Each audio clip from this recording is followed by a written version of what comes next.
Speak English online video lessons. My name is Carrie, I'll be your teacher today, and our topic is passive.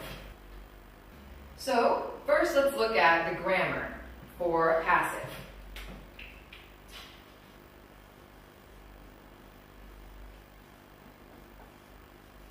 And plus verb 3 will be our present passive. So of course you need your subject, and verb 3, and your object. If I want to do past passive, all I'll do is change it to was and were. So there's our grammar today. Now let's look at the concept. What is active? What is passive?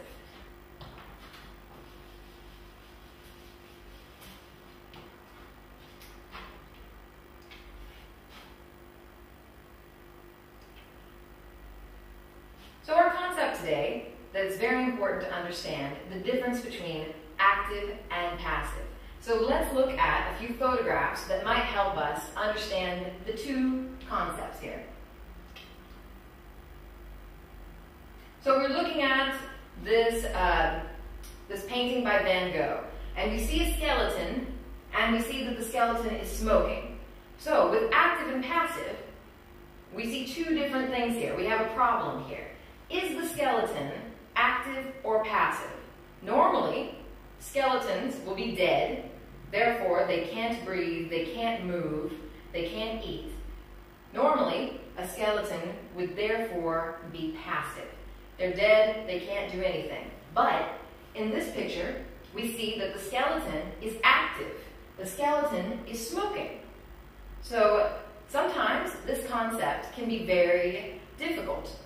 Let's look at, here we see another Van Gogh, a chair. So we see that normally a chair, is it breathing, is it living, is it moving, is it eating? No. So chairs and other things will be passive. However, let's look at the candle. Here we see a candle. Candles can't move, can't breathe, can't live. Technically, candles are passive. However, we see that the candle has fire. So now we can make a normal active sentence. The candle is burning, for example. So we're using present continuous tense to talk about a candle. So again, it's complicated. Candles can't move, can't breathe. Therefore, candles should be passive. However, this candle's active. Same for the light here. Let's look at the next picture. Here we have the Galata Tower, we've got trees, we've got some people here, we have buildings. What is active and what is passive? For example, the people. People are moving, they're breathing, they're living. People are normally active. The tower, the Galata Tower, passive or active? Not moving, not living, not breathing, not doing anything. Therefore, the tower will be passive. Trees, though. Are trees active or passive normally? Well, trees actually are living. They are growing. So we can say that trees can be active. For example, the tree is moving because of the wind. Let's look at one more photograph as an example. All right, we have a painting of a cow. So let's make an active sentence and a passive sentence. Cows are breathing, cows are living, so we can make active sentences. For example, the cow eats grass.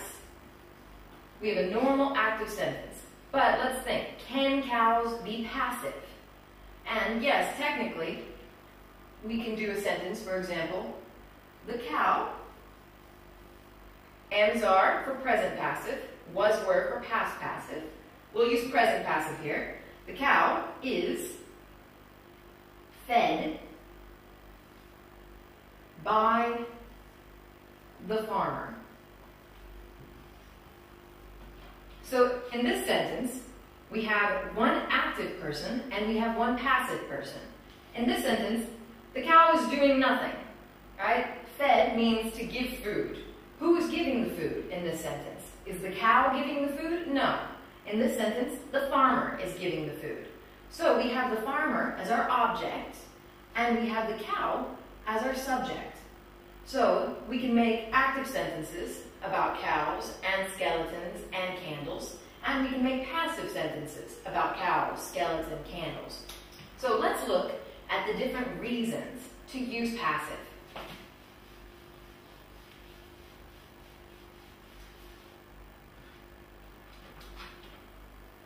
So the first reason to use passive is for emotions. So let's look at some photographs of some different emotions. Here we've got a baby and we've got a girl who seems surprised. We have many different passive adjectives for emotions. So if we make a sentence about this baby, for example, we can say, the baby is sleepy. That's not a passive sentence, right? Sleepy is just a normal adjective. But if you remember, for passive, we use am is are, and then we use verb 3. So what is a similar word that means sleepy, but is actually a verb 3? Tired. The baby's tired. So technically, the baby is tired is a passive sentence, and the baby is sleepy is a normal active adjective. So let's look at, for example, this girl. We'll say she is, we can say many different adjectives. I'll choose surprised. So again, surprised is technically verb 3, and technically we have a passive sentence. So again, we have a lot of passive verb 3 adjectives that, again, are passive sentences. They're not an active sentence. Let's look at a few more pictures.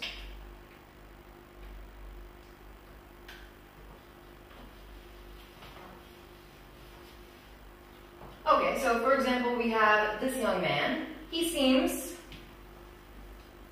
sad. So we can make a very easy active sentence. He is sad. Active sentence. Let's change it to a passive sentence. Let's use a different adjective that means something very similar. For example, he is depressed. There we have the verb 3, passive. Let's look at the full sentence. Why is he depressed?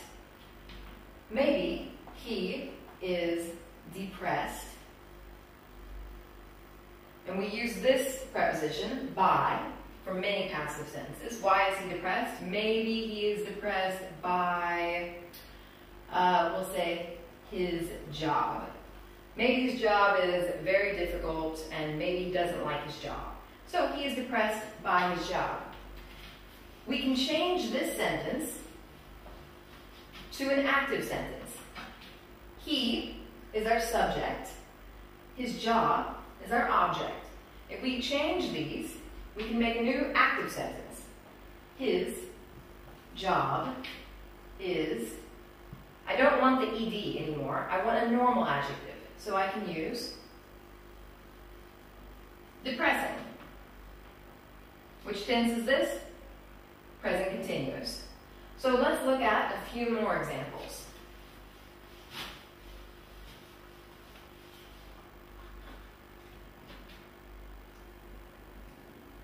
Okay, we see two more men.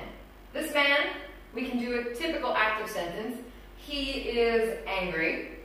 Or I can do a passive sentence. He is enraged.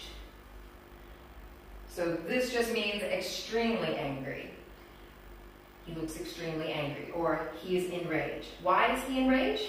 Maybe he's enraged by his wife. What did she do? I don't know. We can make it active by taking our subject and object and changing them. His wife is, we don't want the ed, we want to change it to enraging. So now we have a typical active sentence with a typical adjective.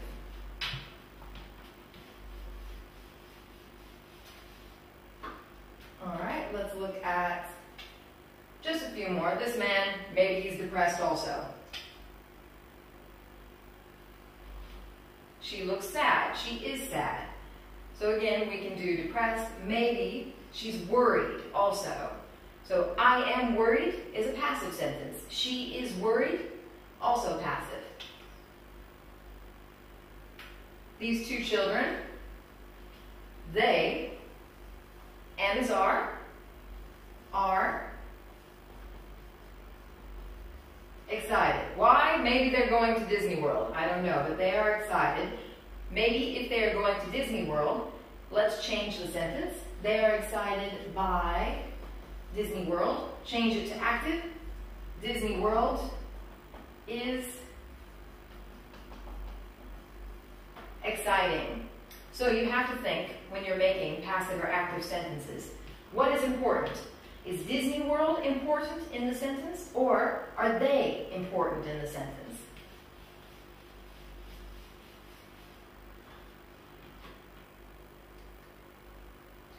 All right, so again, maybe she is shocked. George Bush. Normally, George Bush is confused. And finally, maybe again, maybe this man, he's in his English lesson. The English lesson is really, really long. It's a 4-hour English lesson. The teacher is just talking and talking and talking and talking. Maybe he is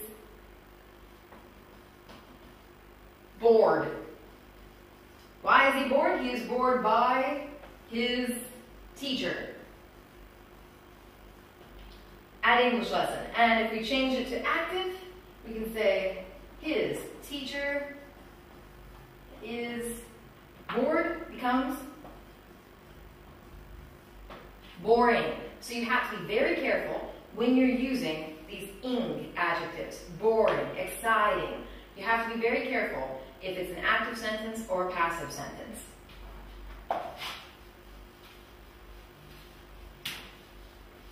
Let's go to the next use of passive. Emotions, we've finished emotions. Let's look at the next one. Victims. All right, what is a victim? Think in Turkish, victim is kurban. So let's look at some examples. This is not always Kurban Bayram, right? We can have many different kinds of victims. So let's see a video example of some victims.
So, everybody was eaten by a shark in this video.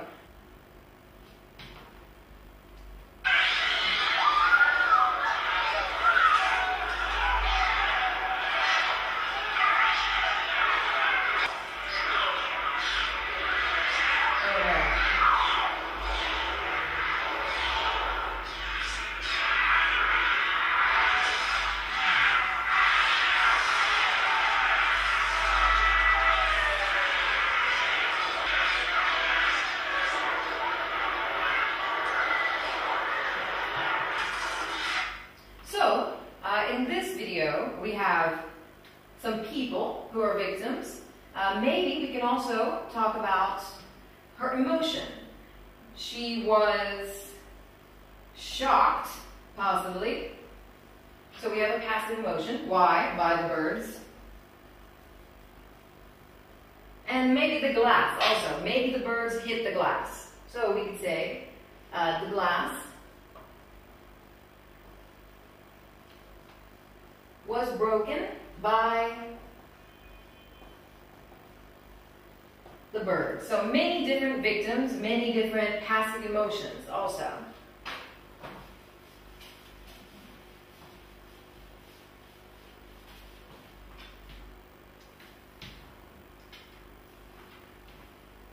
So that's our second normal use of the passive. It's for victims. The first is emotions, the second is victims. Let's look at the final use. Processes. How we do things, step by step. So let's look at a video of a chef, and he's going to show us how to cook something. We're going to do omelets. Omelets are fantastic. They're cheap, they're flexible. You can use all sorts of different things: crispy bacon, mushrooms, tomatoes, cheeses, you name it. I think omelets are the kind of thing that don't really get the sort of credit they're due, actually. If they're cooked beautifully, they are incredible. They're cheap. Eggs are one of the best forms of protein. Go free-range organic eggs. You'll be laughing. Personally, I use 3 eggs for a main course omelette. Just crack them in like this.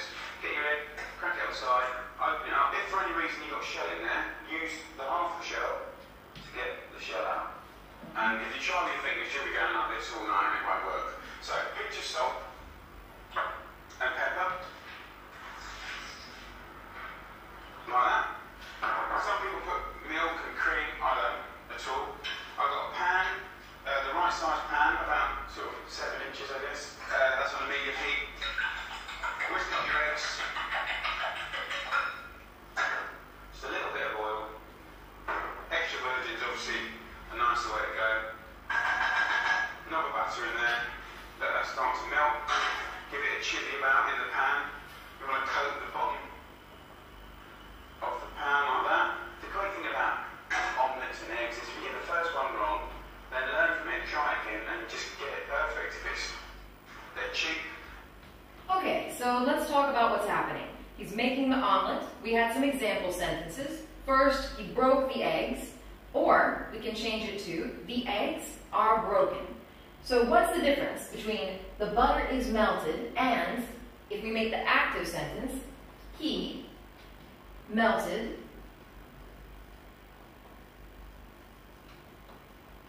the butter. So we've got our passive sentence and our active sentence. Why are we using passive for this video of how to make an omelet?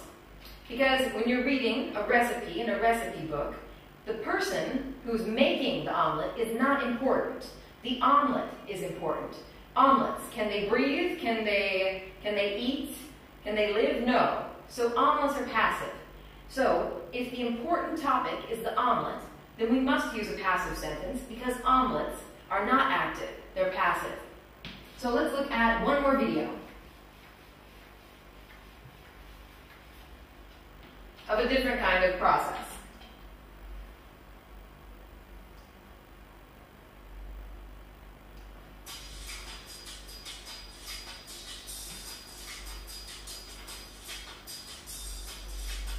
Shisha or nargileh?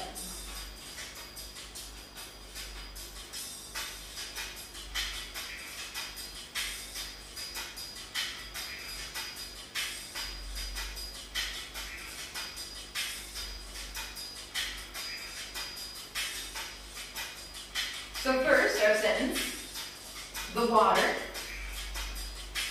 is poured into the bottle. Maybe then, the top is put into the bottom. The plate is put on top. We can continue. Is put, is put, is put. Now the tobacco. The tobacco is put into the bowl. Is the person important? No. The nargileh is important, so we use passive. So that is our final use of passive. So again, the first one, emotions, the second one, victims, and finally, process. So thank you again for watching the Speak English video lesson series. I hope you enjoyed the video.